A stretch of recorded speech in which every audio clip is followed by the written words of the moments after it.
The room went still before I even looked up. A chair scraped, a fork dropped, and then my grandfather's voice cut straight through the noise. "You've been getting disability payments for years." Every face turned toward me. I felt the heat rise, the air tighten, the kind of silence that doesn't wait for an answer, just a reaction. I managed one breath, then whispered, "What do you mean?" That's when I noticed the man standing behind him, holding a closed folder. My parents wouldn't meet my eyes, and before anyone said another word, he opened it. I grew up in a house where silence traveled faster than truth. My parents, Linda and Mark, liked things neat, predictable, controlled.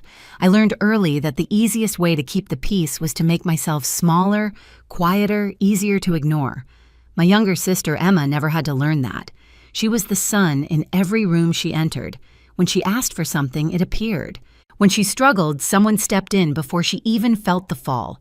Dad used to say, "She just needs a little more support." Support was the one thing I never seemed to qualify for. I remember the first time I felt the imbalance in my bones. I was 12, standing in the kitchen with a field trip form in my hand. The fee was $35. Mom barely looked up from the bills. "We can't do extras this month," she said. Minutes later, Emma burst in waving a flyer for dance lessons. Mom smiled. "Of course, sweetheart, same week, same bills, different rules." By high school, the pattern didn't break, it deepened. When Emma's laptop cracked, Dad ordered her a new one the same day. When mine stopped working, he told me to use the library. Emma got private tutors. I got a reminder to work harder. That was how our house worked. 2 kids, 2 realities. One truth nobody said out loud. Then came the injury. A slip on wet tile during my part-time shift.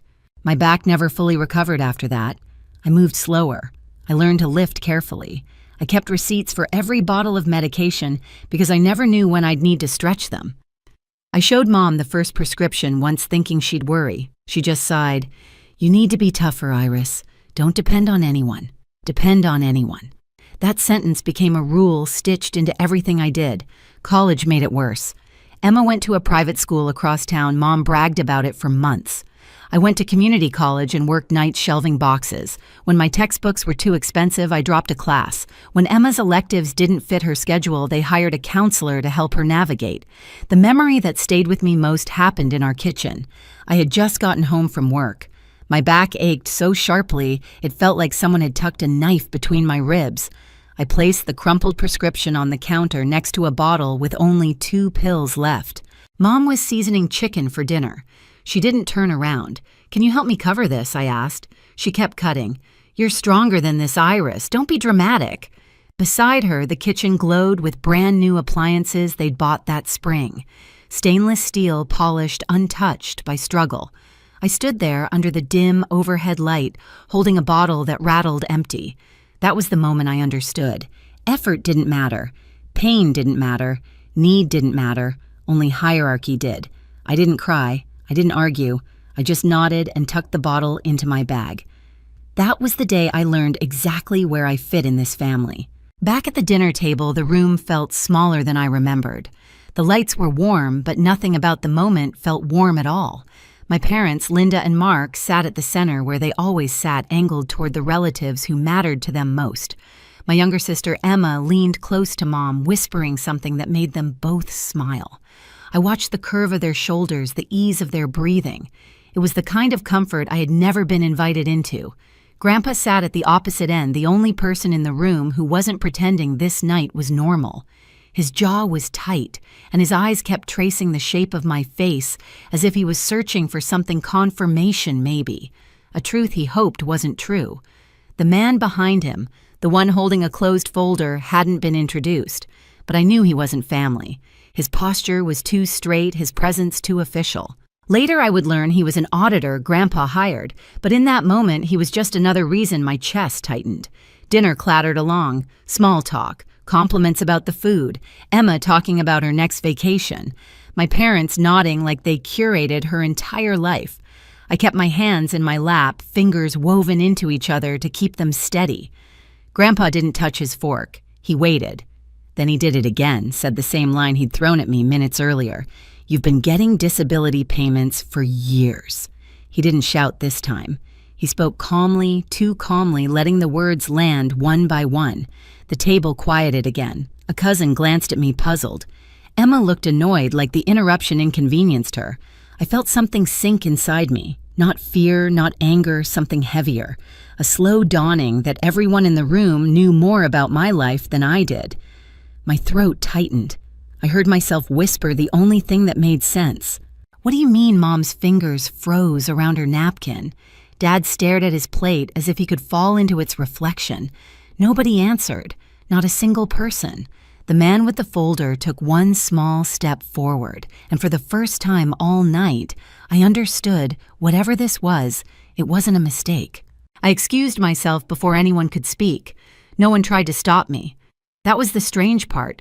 You would think a daughter walking away from a table full of extended family after being accused of receiving benefits she'd never seen would cause at least one voice to rise.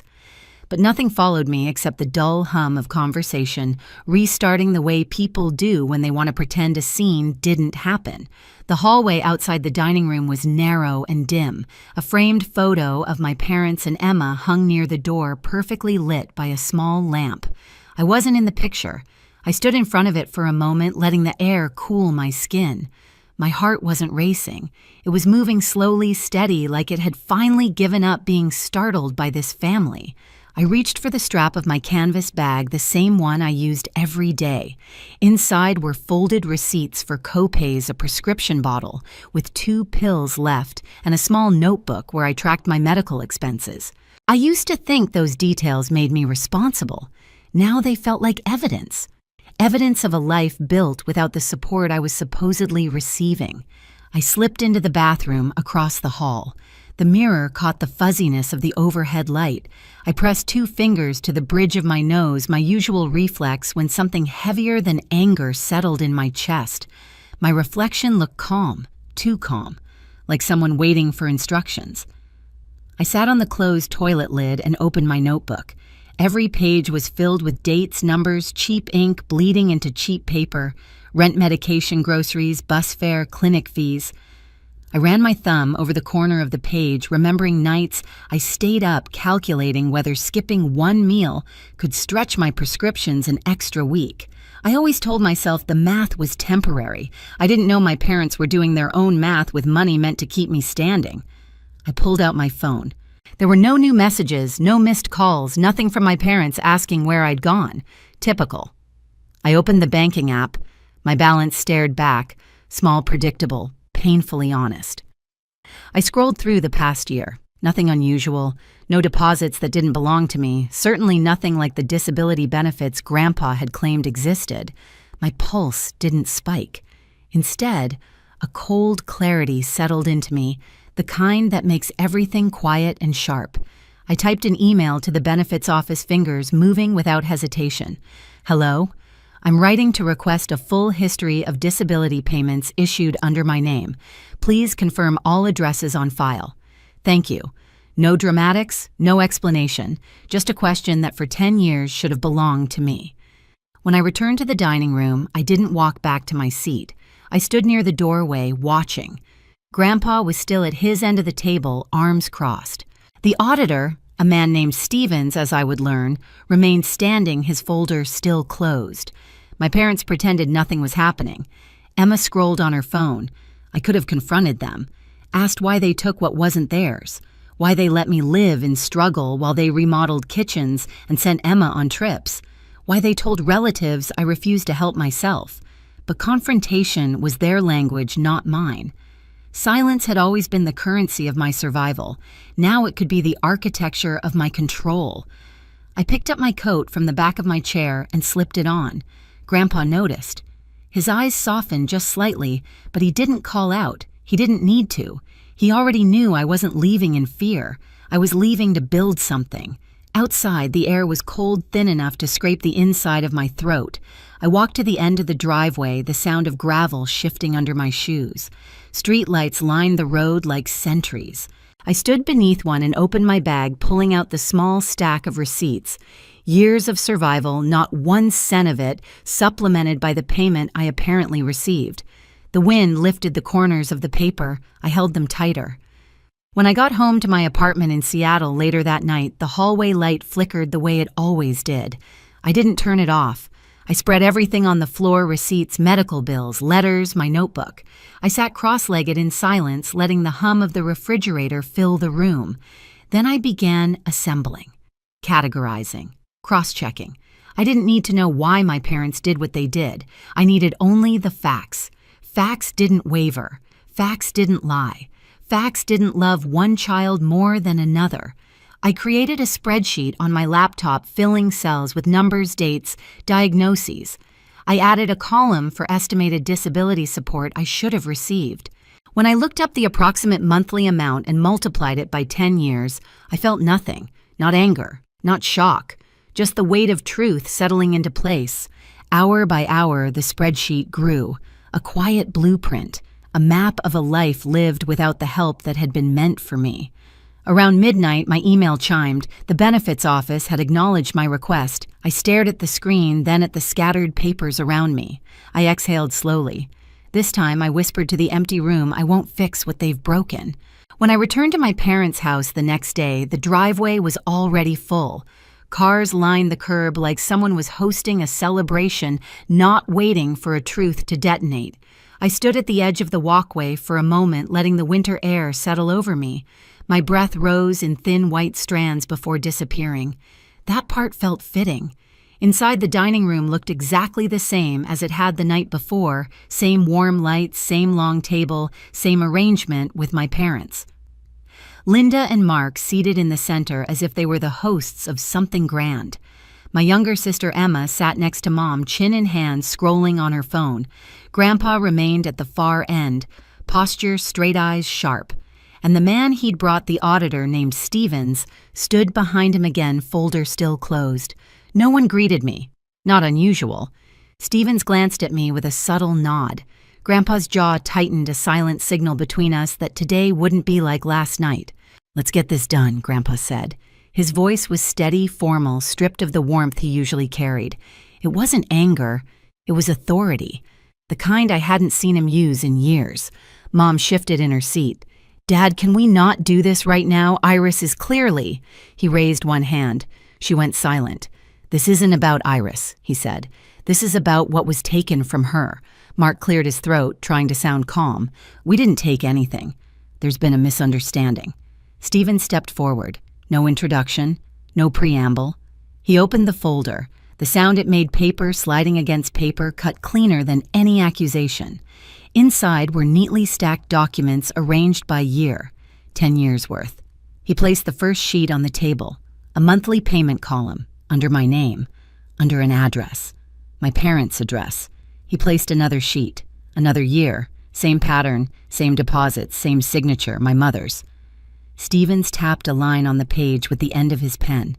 These payments were issued to support Iris's medical condition, he said. Every deposit was rerouted to this household instead of her residence. Mom's face drained of color. Emma stopped scrolling. Dad leaned back, arms crossed tight as if bracing for impact. We use that money for the family, he muttered. For your vacations, Stevens asked quietly. For the remodel, for the SUV you purchased 5 years ago. Mom blinked fast. We had expenses. Emma's school wasn't cheap. The room pressed in on itself. I didn't speak. I didn't need to. Every number on those pages spoke for me louder than I ever had the chance to. Stevens placed the final sheet on the table. A summary. 10 years, monthly deposits, totaling more than $280,000. I watched my parents' faces shift, first denial, then calculation, then something hollow and brittle. The kind of expression people get when they realize a story they crafted no longer belongs to them. Grandpa pushed back his chair. The sound echoed. He pointed at Linda and Mark. Anything to say? The question didn't roar this time. It landed cold and flat like a verdict. Mom's voice cracked. We thought she didn't need it. She's always been so independent. You told everyone she was irresponsible. Grandpa cut in. You let her go without medication. You let her work through pain so you could upgrade your kitchen. Dad looked at me, his eyes darting between fear and something like shame. We were going to tell you eventually, when Grandpa asked. After 10 more years, silence filled the room. The kind of silence that doesn't ease, it tightens. I stood still, hands folded loosely in front of me. My canvas bag hung at my side. I felt strangely weightless. Not vindicated, not triumphant, just present. Here finally in a moment that wasn't built on anyone else's narrative. Stevens closed the folder. The accounts linked to these deposits will be frozen pending investigation. Iris will be contacted directly regarding restitution. Mom's breath hitched a small, sharp sound. Dad's shoulders slumped. Grandpa turned to me. "You don't have to stay here," he said. "You don't owe them anything." I nodded once. Not to him, to myself. I picked up my coat from the back of my abandoned chair. The fabric felt cool, familiar. I slipped it on, tightening the collar gently.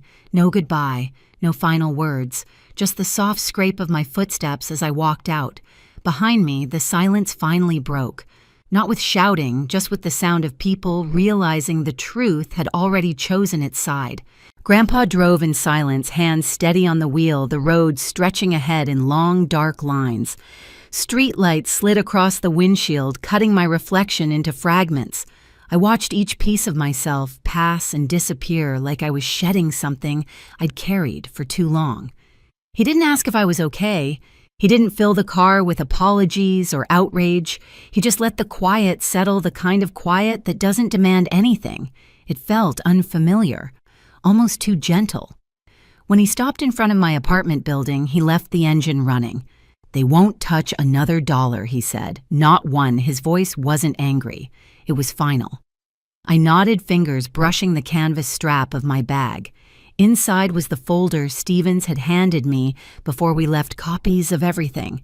My name printed where it belonged, my address missing from every line, proof of how easy it had been to erase me.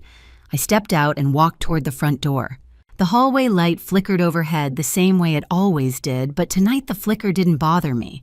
It felt honest, imperfect, but mine. Inside my apartment, I set the folder on the counter.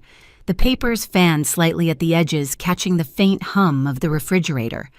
I thought of the kitchen I grew up in, the polished appliances, the bright lights, the empty bottle of medication hidden in my bag.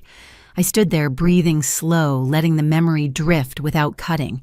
This time, the silence didn't feel like something pressed onto me. It felt like air. I finally had room to breathe. I kept the folder on my table overnight, untouched, its weight, steady, its edges sharp in the morning light. Nothing in it asked me to forgive or forget. It only asked me to see things as they were. Boundaries aren't loud. They're the quiet places where you stop letting others write your story. If you've ever stepped away from a version of yourself someone else created, let this be your reminder. You're allowed to choose the truth that belongs to you and walk toward the life that finally fits. If you need the full script combined into one file, just tell me.